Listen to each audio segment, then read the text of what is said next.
የፕሬዝደንት ዘለንስኪ አማካሪ ዲሚትሮ ሊትቪን ለጋዜጠኞች እንዳሉት ፕሬዝደንት ዘለንስኪ ስለ ውይይቱ ጭብጥ በዛሬው ዕለት አስተያየታቸውን ይሰጣሉ። ዘለንስኪ ከአሜሪካ ልዑካናት ጋር ውይይቱን ከማድረጋቸው በፊት ሀገራቸው ለረጅም ጊዜ ስታራምድ የቆየችውን የኔቶ አባልነት ጥያቄ ለመተው መዘጋጀቷን አስታውቀው ነበር።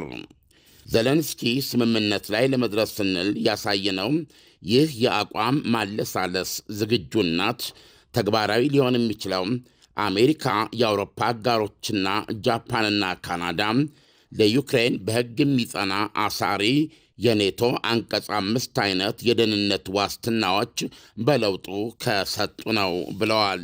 ዩክሬን የኔቶ ወታደራዊ ቃል ኪዳንን ላለመቀላቀል ዝግጁ ነኝ ማለቷም የሰላም ድርድር ተስፋውን ይህን ያህል ሊቀይረው የማይችል መሆኑን የሚናገሩ የደህንነት ኤክስፐርቶች አሉ። በሌላ በኩል ካቶ በተባለው የመከላከያና የውጭ ፖሊሲ ጥናት ዲሬክተር ጀስቲን ሎጋን ለእንግሊዙ ኢንዲፔንደንት ጋዜጣ በሰጡት አስተያየት የዩክሬን የኔቶ አባል ላለመሆን የሰጠችው የዝግጁነት ቃል በሰላም ሂደቱ ላይ የሚያመጣው አንዳችም ፋይዳ ወይም ለውጥ አይኖርም ብለዋል።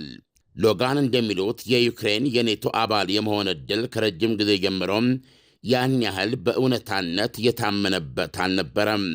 ምክንያቱም የዩክሬን አጋሮች ደህንነቷን ማረጋገጥ የሚችሉባቸው ሌሎች መንገዶች ስላሉ ነው ይላሉ።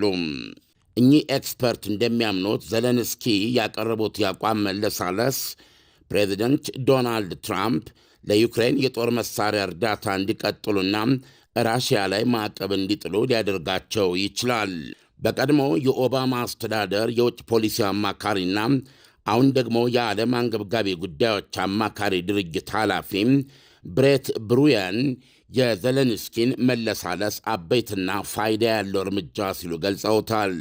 ሲቀጥሉም ዋናው ጥያቄ ግን ዘለንስኪ ለዩክሬን ሕዝብ እንደ ብረት ቦክስ ከሚቆጠር የኔቶ የደህንነት ዋስትና በማፈግፈግ በምላሹ ለሕዝባቸው ምን አስገኙለት የሚለው ነው ብለዋል።